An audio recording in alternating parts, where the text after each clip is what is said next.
प्रभुदास ने देख लिया और वो बोला, ओ, क्या ये फूल तुम चोरी करके कहाँ ले जा रहे हो? जानते हो शाही फूलों को चोरी करने की सजा क्या है?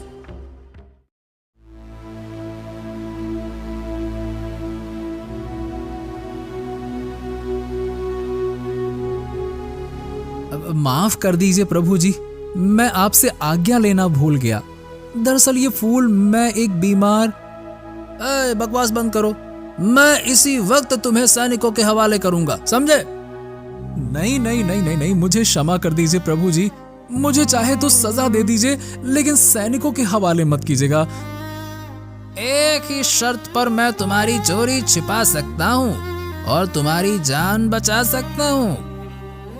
मुझे आपकी हर शर्त मंजूर है। तुम्हें इन फूलों की कीमत यानी चांदी का एक छोटा सा सिक्का मुझे देना होगा, समझे? ठीक है, ये लीजिए प्रमुख जी।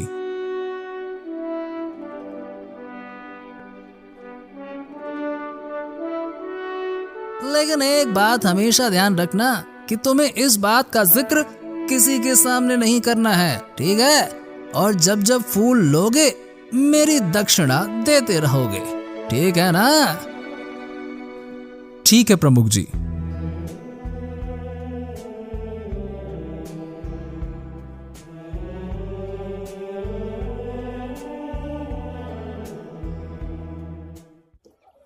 वहां से देवकन सीधा चिड़िया के पास पहुंचा। ये लो चिड़िया रानी, अपना आहार अच्छे से खाओ। उस दिन से देवकन रोज बाग से फूल तोड़ता और उसकी कीमत प्रमुख माली को देकर फूल चिड़िया को पहुंचा आता। तुम मेरे लिए कितना कष्ट उठा रहे हो युवक। ऐसी कोई बात नहीं है चिड़िया रानी, तुम्हारी मदद करके मुझे खुशी मिलती है। तुम जल्दी से मस्त हो जाओ, अच्छी हो जाओ, ठीक है? चलो, अच्छा मैं चलता हूँ, है ना?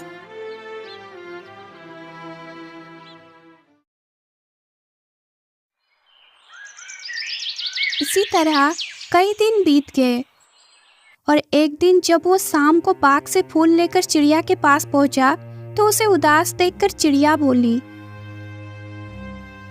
क्या बात है देवकन, आज तुम कुछ उदास लग रहे हो? मुझे अफसोस है चिड़िया रानी कि कल शायद मैं तुम्हारे खाने के लिए फूल ना ला सकूं। देवकन, मेरे लिए अब फूल लाने की कोई जरूरत नहीं है। अब मैं बिल्कुल अच्छी हो चुकी हूँ तथा कल से स्वयं अपना खाना का प्रबंध कर लूंगी। लेकिन फिर भी बताओगे कि तुम किस वजह से उदास हो? चिड़िया रानी, मैं इन फूलों की कीमत प्रमुख माली को देकर आता था, लेकिन अब मेरे पास एक फूटी कौड़ी भी नहीं बची। ये कहकर देवकन ने चिड़िया को सारी बात बता दी। सब कुछ जान सुनकर चिड़िया की आंखें डबडबा गई। देवकन, मैं नहीं जानती थी कि मेरे लिए तुम इतनी बड़ी कुर्बानी दे रहे हो, वरना मैं तुम्हें ऐसा हरगिज़ करने नहीं देती। अरे तुम दुखी मत हो चिड़िया रानी, मैं इसलिए उदास नहीं था कि मेरे पास पैसे नहीं रहे, बल्कि मैं तो इस बात से चिंतित था कि कल तुम्हारे लिए फूल कहां से लाऊंगा। लेकिन अब तुम्हें स्वस्थ जानकर मेरी सारी चिंताएं दूर हो गई हैं। चलो, अच्छा अब मैं चलता हूँ, ठीक है? ठीक है, जाओ।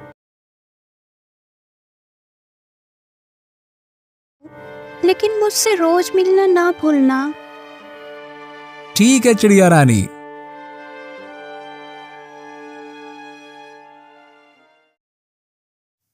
उस दिन से देवकन चिड़िया के लिए फूल तो नहीं लाता, लेकिन काम से लौटते वक्त रोज उससे मिलकर जरूर जाता।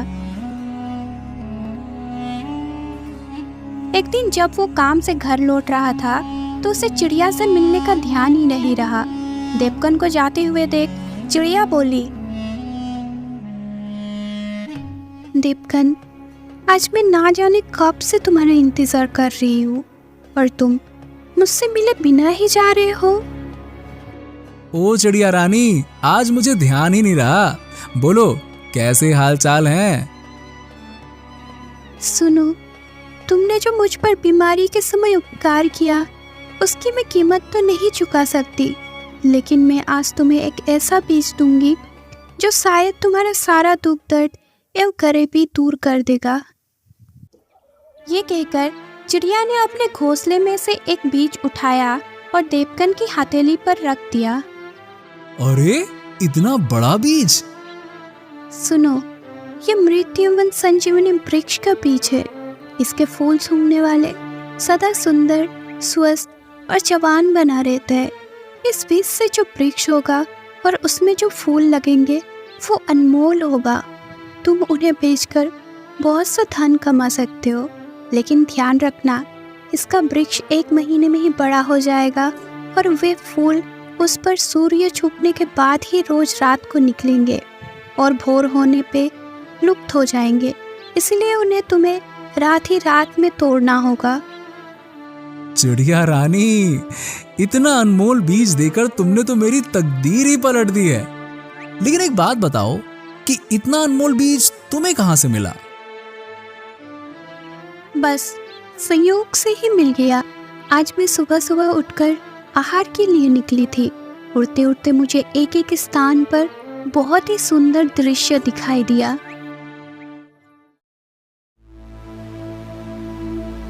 ओह परिया, मुझे नीचे चलकर उनकी टाल लेनी चाहिए। हो सकता है उनकी बातचीत से मुझे कोई ऐसा उपाय सूझ जाए जिससे मैं देवकन की गरीबी दूर करने में उसकी मदद कर सकूं। ये सोचकर मैं नीचे उतरी और एक पेड़ पर बैठकर उनकी बातें सुनने लगी।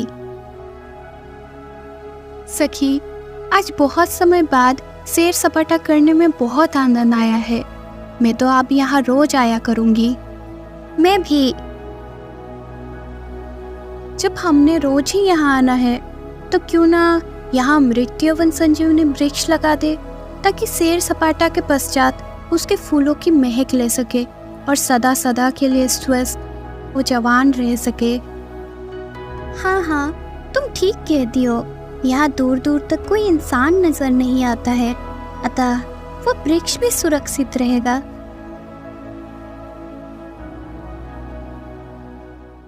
फिर परियों ने वो बीज तालाब के किनारे मिट्टी खोदकर दबा दिया और अपने हाथों में थमी छड़ी हिलाकर आकाश में उड़ गए। उनके वहां से जाने के बाद मैंने वो गड्ढा खोदा और उस बीज को लेकर अपने घोंसले में आ गई, और मैं कब से तुम्हारा आने का इंतजार कर रही थी। सच में तुम कितनी अच्छी चिड़िया रानी हो जो मेरे बारे में इतना सोचती हो। अच्छा चलो अब मैं चलता हूँ, ठीक है? तुम्हारे इस उपहार का बहुत बहुत धन्यवाद। ठीक है, लेकिन मेरी बात का ध्यान रखना। इसकी विशेषता किसी को मत बताना, वरना वे तुम्हारे लिए मुसीबत पैदा कर देगा। ठीक है चिड़िया रानी।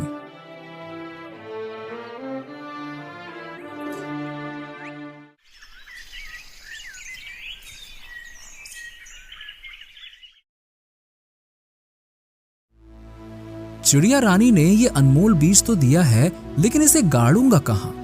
यदि इसे घर के बाहर गाड़ता हूं तो वृक्ष के बड़े होते ही और फूलों के लगते ही लोगों को तो इसकी विशेषता पता चल जाएगी और वो सारे फूल तोड़ लेंगे।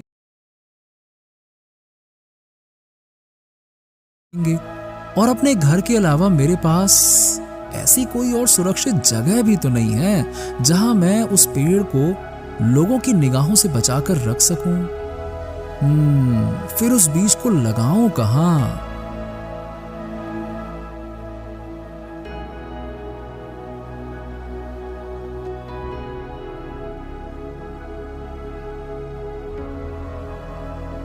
घर पहुंचकर भी उसका ध्यान उस बीज को बोने के लिए किसी स्थान के विषय में ही सोचता रहा।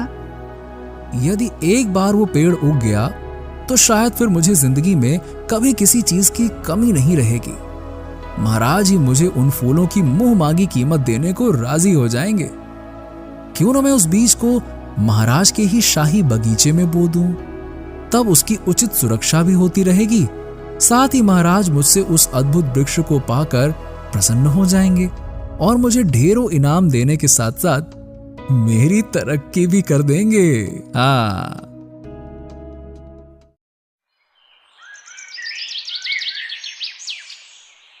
अगले दिन वो रोज की ही तरह शाही बाग में पहुंचा और एक स्थान देखकर बीज बोने के लिए गड्ढा खोदने लगा। उसे गड्ढा खोदते हुए प्रमुख माली ने देख लिया और वो कहने लगा, ए मूर्ख, तू यहाँ क्या कर रहा है? प्रमुख जी, मैं यहाँ एक अजीबोगरीब फूलों का वृक्ष का बीज बो रहा हूँ। फिर देवकन ने प्रमुख माली प्रभुदास को उस बीज और उसके निकलने वाले वृक्ष या फूलों की सारी विशेषता बता दी। सब कुछ सुनकर प्रमुख माली की आंखों में लालच की गहरी चमक उभर आई। अगर इसकी बात सच है तो वास्तव में ये बीज अनमोल है। इससे तो मैं महाराज से लाखों मोहरे कमा सकता हूँ। क्यों ना एक माह में इसका परिणाम देख तो लूं पहले। प्रमुख जी, कृपया मुझे इसे बोने की इजाजत तो दीजिए। वृक्ष के उगने पर फूलों से जो आमदनी होगी उसमें आधा हिस्सा मैं आपको भी दूंगा। हाँ, ठीक है, तुम इसे बो सकते हो। अच्छा देवकांत, ये बताओ कि ये अद्भुत बीज तुम्हें मिला कहाँ से? प्रमुख जी, मुझे एक चिड़िया ने दिया है। फिर देवकन ने उसे चिड़िया के मिलने से लेकर बीज के मिलने तक की कहानी बता दी। बीज बोने के बाद देवकन दूसरे कामों में जुट गया और प्रमुख माली भी अपने काम में जुट गया। लेकिन उस दिन से प्रमुख माली उससे बहुत अच्छे ढंग से पेश आने लगा और उसकी मदद भी करने लगा।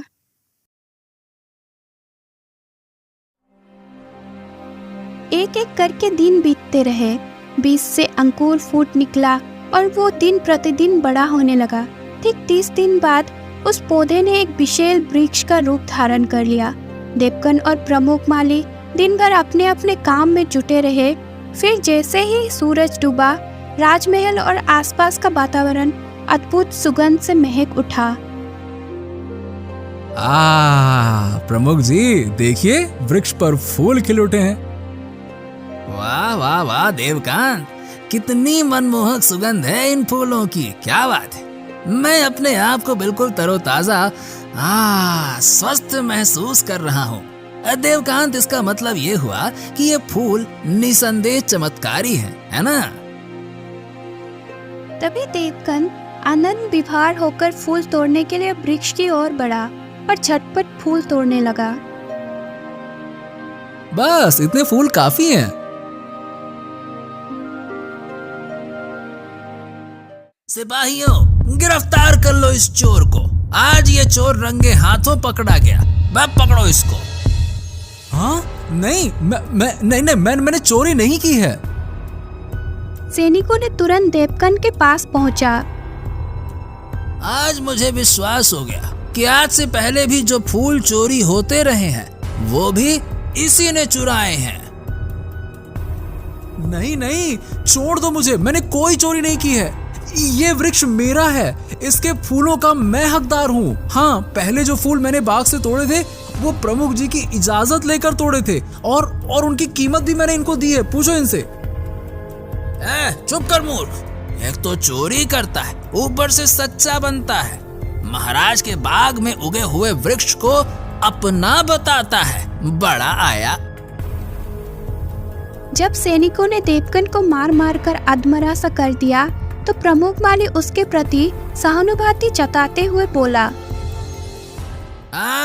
बस रहने दीजिए सैनिक जी, बहुत खातिरदारी हो गई इसकी, अब इसे छोड़ दीजिए।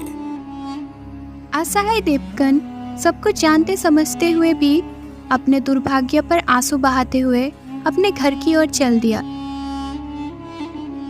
देवकन और सैनिकों के जाने के बाद प्रभुदास जमीन पर बिखरे उन फूलों को एकत्रित करने लगा जो देवकन ने वृक्ष से तोड़े थे। इन फूलों का गुलदस्ता बनाकर मैं महाराज को पेश करूंगा और ढेर सारा इनाम पाऊंगा। इधर देवकन सीधा चिड़िया रानी के पास पहुंचा और रोते रोते उसे सारा किस्सा कह सुनाया। ओह, ये तो बड़ा ही बुरा हुआ देवकन। मैंने तो पहले ही तुम्हें मना किया था कि इस विषय में किसी को कुछ मत बताना। सच कहता हूँ चिड़िया रानी, मुझसे वास्तव में बहुत बड़ी भूल हो गई जो मैंने प्रमुख माली पर विश्वास किया। खीर, तुम दुखी मत हो। अब तुम घर जाओ। मैं जल्दी ही कोई ऐसा उपाय करूंगी कि तुम्हें भूखा ना मरना पड़े। ठीक है चिड़िया रानी। और चिड़िया से विदा लेकर देवकन उदास सा अपना घर लौट गया। इधर प्रमुख माली प्रभुदास ने जैसे ही चमत्कारी फूलों का एक गुलदस्ता तैयार किया, राजमहल का एक कर्मचारी उनके पास आ पहुंचा और बोला,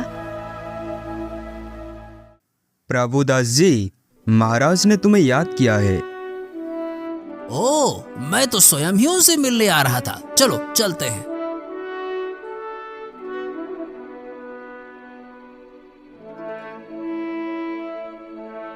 महाराज की जय हो, जय हो, जय हो। आपने मुझे कैसे याद किया अन्नदाता? प्रभुदास, मैंने तुम्हें यह जानने के लिए बुलाया है कि आज शाही बगीचे की ओर से इतनी प्यारी सुगंध किन फूलों से आ रही है। इस सुगंध ने हमें मदमस्त कर दिया है।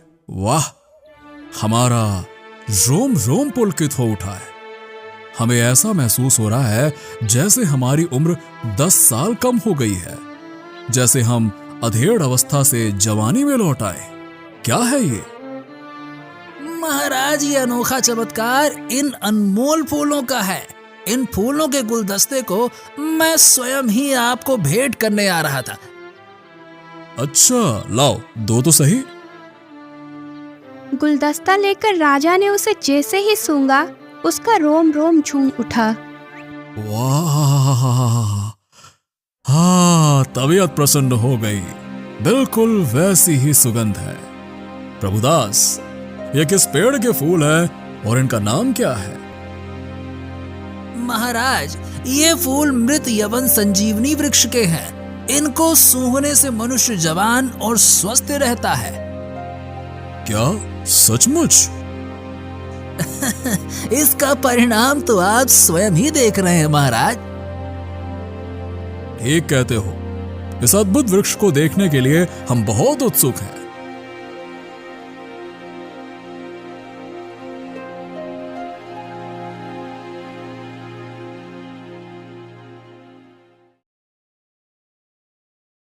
निसंदेह जितने फूल सुंदर हैं, उतना ही वृक्ष भी सुंदर है। महाराज, मैंने कई वर्षों की कड़ी मेहनत के पश्चात इसे उगाया है। इसके फूल केवल रात में ही खिलते हैं और भोर होते होते लुप्त हो जाते हैं। प्रभुदास, तुम्हें इस अद्भुत वृक्ष का बीज कहां से मिला? इसकी विशेषता देखते हुए तो मुझे ऐसा लगता है कि जैसे ऐसे वृक्ष कम से कम धरती पर तो नहीं उगते। महाराज, इस वृक्ष का बीज मुझे एक परी ने दिया था, जिसकी मैंने किसी समय बहुत मदद की थी। फिर प्रभुदास ने राजा को एक मनगढ़ंत कहानी सुना दी। कहानी सुनकर राजा उससे बहुत प्रभावित हुआ और कहने लगा, मुझे नहीं मालूम था प्रभुदास कि मेरे राज्य में तुम जैसे योग्य, नेक और दयालु व्यक्ति भी हैं, जो तन मन धन से हमारी सेवा में जुटे हुए हैं। खुश हुए हम तुम्हारी वफादारी, ईमानदारी और कर्तव्य निष्ठा से बहुत प्रसन्न हुए प्रभुदास। अतः इनाम स्वरूप यह स्वर्ण मुद्राएं रख लो। कल सुबह दरबार में उपस्थित होना। हम तुम्हें 1000 स्वर्ण मुद्राएं और दिलवाएंगे, जो वृक्ष के ऊपर आए खर्च की बाबत होगी। महाराज की हमेशा जय जयकार होती रहे। आप महान हैं महाराज, महान हैं। आप दयालु हैं। आपको ईश्वर सदा संपन्न रखे।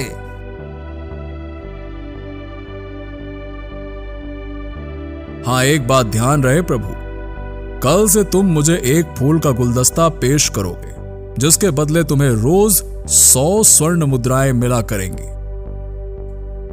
जैसी आपकी आज्ञा महाराज।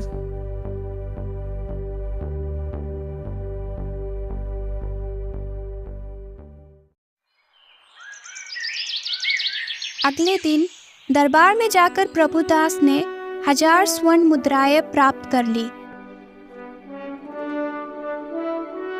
और उसी रात से वो रोज चमत्कारी फूलों का गुलदस्ता बनाकर राजा को देने लगा। राजा फूलों को सूंघता और बहुत खुश होता। वाह, जवाब नहीं इन फूलों का। कुछ ही दिनों में हमारी कायाकल्प हो गई है। हम तो बूढ़े से जवान हो गए हैं।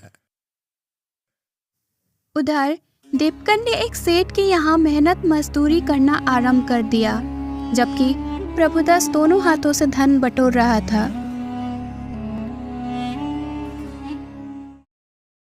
कई दिन बीतने के पश्चात एक रात को परिया राजा के महल के ऊपर से गुजर रही थी, तो उन्होंने वही मृत संजीवनी वृक्ष देखा और कहने लगी, अरे वो देखो, मृत्युवन संजीवनी वृक्ष है। परिया तुरंत नीचे उतरी। वह राजा का शाही बाग ही था। लेकिन ये वृक्ष यहाँ आया कैसे? ये तो किसी राजा का बाग लगता है। हाँ, लगता है ये वृक्ष उसी बीज से उगा है जिसे हमने 1 माह और कुछ हफ्ते पहले तालाब के किनारे गाड़ा था और जो अगले ही दिन आश्चर्यजनक तरीके से गायब हो गया था। इसका मतलब ये हुआ कि उस समय हमारे आसपास कोई मनुष्य था जिसने ना केवल हमारी बातचीत सुन ली होगी, बल्कि हमारे जाने के बाद उसने उस बीज को भी निकाल लिया होगा। तब तो हमें उस चोर को सजा देनी चाहिए, लेकिन चोर का पता कैसे चलेगा? उसका पता लगाना कोई ज्यादा मुश्किल नहीं है। जिसे इस पेड़ की विशेषता मालूम है, वो जरूर रात को फूल तोड़ने यहाँ आता होगा। ठीक कहती हो सखी, लेकिन जिस दिन वो हमारे निगाह में आ गया, वो रात उसके जीवन की आखिरी रात होगी। आओ, अब हम इन फूलों का आनंद लें।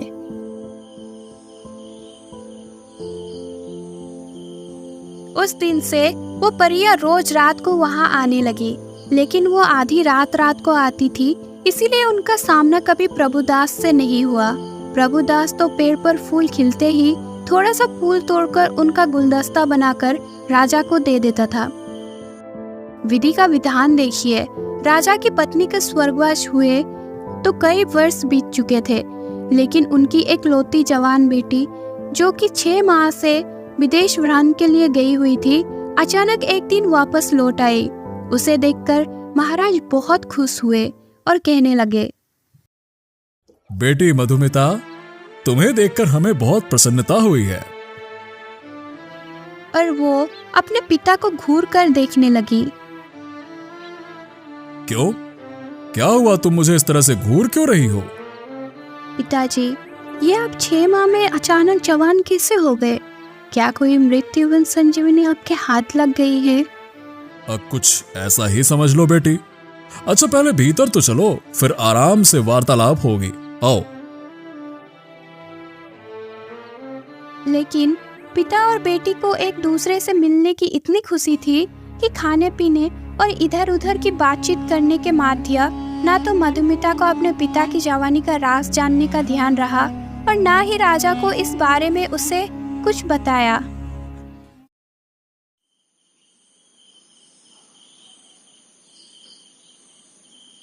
बेटी, बहुत रात हो गई है, तुम जाकर सो जाओ। बहुत अच्छा पिताजी, मुझे भी बड़ा जोरों का नींद आ रही है। लेकिन मधुमिता अपने शयन कक्ष में जाकर जैसे ही बिस्तर पर लेटी, उसे फूलों की सुगंध आने लगी। मधुमिता उसी समय महल से निकलकर शाही बाग में पहुंच गई और परिया भी उसी समय उड़ती हुई शाही बाग के ऊपर पहुंची और राजकुमारी को देखकर कहने लगी, अरे अरे वो देखो, शाही बाग में कोई लड़की मृत्युवन संजीवनी वृक्ष के फूल तोड़ रही है। जरूर ये वही चोरनी है जिसने हमारे चमत्कारी बीज चुराया था। आओ चलकर इससे मजा चखाए। और इससे पहले कि राजकुमारी खतरे को भाप पाती, परियों ने अपने जादू से राजकुमारी को पत्थर की मूर्ति बना दी। अब इसे हमारे सिवाय और कोई जिंदा नहीं कर पाएगा। इसकी यही सजा थी। इसे तो सजा मिल गई। आओ अब हम फूलों का सुगंध का आनंद लें और अपना प्रिय खेल खेलें। हाँ चलो।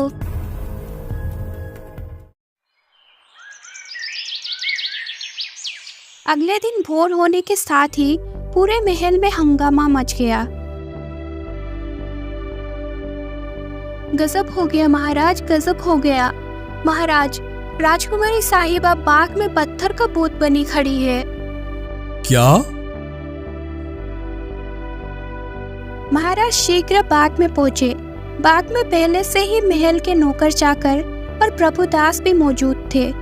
अपनी बेटी को पत्थर की मूर्ति बना देख राजा कुछ देर तक आंसू बहाते रहे और विलाप करते रहे, लेकिन फिर क्रोधित होकर बोले, प्रभुदास, इस पेड़ को तुमने ही उगाया था। तुम ही बता सकते हो कि राजकुमारी फूल तोड़ते हुए पत्थर कैसे हो गईं। जल्दी जवाब दो, वरना मैं तुम्हारी गर्दन धड़ से अलग कर दूंगा। बोलो। मुझे नहीं मालूम महाराज, मेरी जान बख्श दीजिए, मुझे नहीं पता। इस पेड़ को तुमने ही उगाया है और इसका जादू भी तुम जानते होगे। जल्दी बताओ, हमारी बेटी पत्थर कैसे बनी? अब प्रभुदास को सच्चाई बताने में ही अपना भलाई नजर आया, तो वो कहने लगा, महाराज, मैंने धन के लालच में आकर आपसे झूठ कहा था कि इस अद्भुत पेड़ को मैंने उगाया है।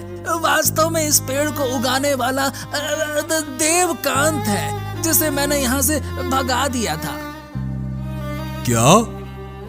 हाँ महाराज, मैं सच कह रहा हूँ। इस वृक्ष को उसी ने 1.5-2 माह पहले उगाया था, लेकिन इस वृक्ष के फूलों की विशेषता जानकर मेरी नीयत डोल गई और मैंने उसे यहाँ से भगाकर इस पर अपना अधिकार जमा लिया। फिर प्रभुदास ने राजा को सारी बात बता दी। असलियत जानकर राजा का चेहरा क्रोध से टमटमा उठा। दुष्ट, कमीने, धोखेबाज! तुमने न केवल देवकांत से धोखा किया, बल्कि हमसे भी झूठ बोलकर ढेर सारा धन हड़पा। तुझे तो मैं देवकांत से भी कठोर सजा दूंगा। मुझे क्षमा कर दीजिए महाराज, क्षमा कर दीजिए। नहीं लालची, तुम्हें तुम्हारे किए का दंड अवश्य मिलेगा। सैनिकों, ले जाओ इस दुष्ट को और जीवन भर के लिए काल कोठरी में डाल दो और देवकांत को जल्द से जल्द मेरे सामने हाजिर किया जाए।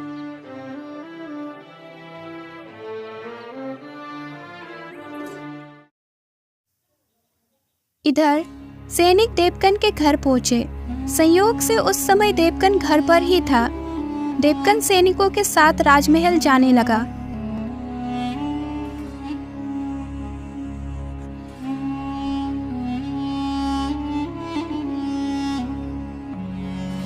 तो रास्ते में उसे चिड़िया रानी ने देख लिया और वो सोचने लगी, अरे ये राजा के सैनिक देवकन को क्यों ले जा रहे हैं? क्या कसूर किया है देवकन ने? मुझे तुरंत राजमहल पहुंचकर कारण जानना चाहिए। कुछ देर बाद सैनिकों ने देवकन को राजा के सामने पेश किया। देवकन कहने लगा, प्रणाम महाराज। देवकांत, तुमने हमारे शाही बाग में ऐसा जादुई पेड़ उगाया जिसे छूते ही हमारी बेटी पत्थर का बुत बन गई। पत्थर का बुत बन गई महाराज? हाँ, बताओ वो पत्थर का बुत कैसे बन गई और पुनर्जीवित कैसे हो सकती है? महाराज, मैंने वो वृक्ष अवश्य उगाया था, लेकिन मुझे ये बिल्कुल भी नहीं मालूम कि राजकुमारी जी पत्थर का बुत कैसे बन गई। तुम जरूर कोई दुष्ट जादूगर हो, मैं तुम्हारे टुकड़े टुकड़े कर दूंगा। तभी चिड़िया रानी वहां आ गई और बोली, ठहरो राजन, इस तरह जल्दबाजी में काम मत लो। एक चिड़िया, वो भी मनुष्य की बोली बोल रही है। तुम कौन हो चिड़िया? और इस दुष्ट को मौत के घाट उतारने से तुमने मुझे क्यों रोका? क्या तुम नहीं जानती कि इसके कारण मेरी बेटी पत्थर की बन गई है? जानती हूँ महाराज, और ये भी जानती हूँ कि इस समय आपके दिल पर क्या बीत रही होगी, लेकिन इसमें देवकन का कोई दोष नहीं है। ये सब संयोग से हुआ है। कृपा करके इसे छोड़ दीजिए। लेकिन तुम हो कौन जो इसकी इतनी हिमायत कर रही हो? महाराज, मैंने ही इसे उस वृक्ष का अनमोल बीज लाकर दिया था। कहकर चिड़िया ने राजा को सारी कहानी कह सुनाई और अंत में बोली, राजन, मुझे विश्वास है कि यह सब उन्हीं परियों का किया धरा है और राजकुमारी को अब वही नई जिंदगी दे सकती है। आप देवकन को छोड़ दीजिए। मैं कोशिश करूंगी कि देवकन के द्वारा आपकी बेटी को दोबारा जिंदगी मिल जाए। ठीक है चिड़िया, मैं तुम्हारी बात मान लेता हूं, लेकिन एक बात ध्यान रहे, यदि 3 दिन के भीतर मेरी बेटी मुझे जिंदा नहीं मिली तो इसके साथ साथ तुम्हें भी मौत के घाट उतरवा दूंगा, चाहे तुम भागकर पाताल में ही क्यों न छुप जाओ, समझे? मुझे स्वीकार है राजन। राजा ने देवकन को आजाद कर दिया। चिड़िया देवकन को अपने घोंसले पर आने के लिए कहकर वहां से उड़ गई। कुछ देर बाद वो चिड़िया के पास जा पहुंचा और बोला, तुम्हारी मदद करने का बहुत बहुत धन्यवाद चिड़िया रानी। राजकुमारी को जीवित करने का मुझे एक उपाय सूझा है। और चिड़िया ने वो उपाय उसे बता दिया। सुनो, अब तुम घर जाओ और रात को वैसे ही करना जैसे मैंने कहा है। ठीक है चिड़िया रानी।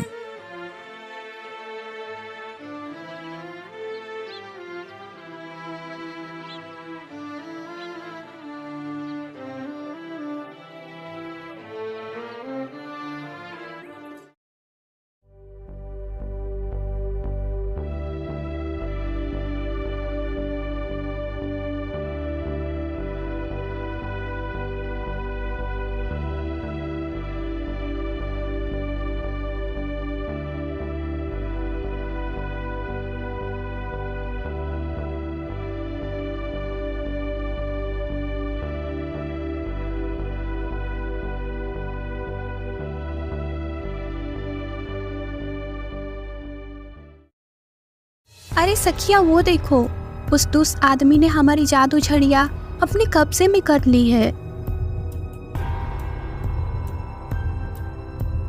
ए, कौन हो तुम? लाओ हमारी छड़िया हमें वापस करो। परियों, मैं इस शर्त पर ही आपको चिड़िया वापस कर सकता हूँ कि आप राजकुमारी को पुनर्जिंदा कर दोगे। नहीं नहीं, हम इस चोरनी को हरगिज जिंदा नहीं करेंगे। आप लोगों को भ्रम हुआ है परी देवियों, चोर राजकुमारी जी नहीं, चोर तो मैं हूँ। और फिर देवकन ने उन्हें अपने साथ हुए सारी कहानी कह सुनाई। देवकन की दर्द भरी कहानी सुनकर सभी परियों का हृदय उसके प्रति सहानुभूति से भर उठा और वो कहने लगी, ठीक है देवकन, तुम्हें जो कष्ट मिला उसके बदले हम राजकुमारी को पुनर्जीवित कर देंगे, लेकिन इसके साथ ही ये वृक्ष हम अपने साथ ले जाएंगे। नहीं नहीं नहीं, ये नहीं हो सकता। यदि आप लोग ये अपने साथ ले गईं, तो मुझ गरीब की जीविका कैसे चलेगी? उसके लिए तुम चिंता ना करो, हम तुम्हें राजा के महल से भी बड़ा और सुंदर महल देंगे तथा इतना धन देंगे कि तुम्हें कभी कुछ करने की जरूरत नहीं पड़ेगी। तुम किसी राजा से कम नहीं रह जाओगे। यदि ऐसी बात है तो मुझे कोई ऐतराज नहीं है। तुम अपना वृक्ष अपने साथ ले जा सकती हो। तो लाओ, हमारी छड़िया हमें वापस करो। देवकन ने उनकी छड़िया उन्हें वापस कर दी। तब एक परी ने अपनी छड़ी राजकुमारी के पूत में घुमाया। राजकुमारी तुरंत जीवित हो उठी और कहने लगी, ये मुझे क्या हो गया था? आप लोग कौन हो? हम सब परियां हैं राजकुमारी, लेकिन तुम्हें देवकन का एहसान मानना चाहिए। इन्हीं की वजह से तुम्हें नया जीवन मिला है। राजकुमारी को सारी बात मालूम हुई तो उसका हृदय देवकन के प्रति प्रगाढ़ प्रेम से भर उठा। अच्छा देवकन, अब हम चलते हैं। अपने घर पहुंचने पर तुम्हें तुम्हारा महल और उसमें रखा अपार धन तुम्हें मिल जाएगा। बहुत अच्छा नेक परियों। और सभी परियां उस मृत संजीवनी वृक्ष को अपने साथ लेकर उड़ने लगी। तब भोर का उजाला चारों ओर फैलने लगी थी। आइए राजकुमारी जी, मैं आपको आपके पिताजी के पास ले चलता हूँ। आपको सही सलामत देखकर वो बहुत प्रसन्न होंगे। चलिए।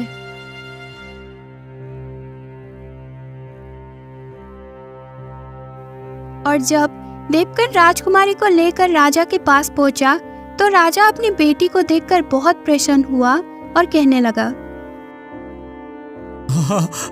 तुम पुनर्जीवित कैसे हो गई बेटी? पिताजी, ये सब इन्हीं की मेहरबानी से हुआ है, कहकर राजकुमारी ने सारी बात बता दी। राजा ने प्रसन्न होकर एक दिन अपनी बेटी का विवाह देवकन से कर दिया और देवकन राजकुमारी के साथ परियों द्वारा दिए गए अपने महल में आनंद पूर्वक रहने लगा। वो चिड़िया रानी से रोज मिलता और उसकी खैर खबर लेते रहता था।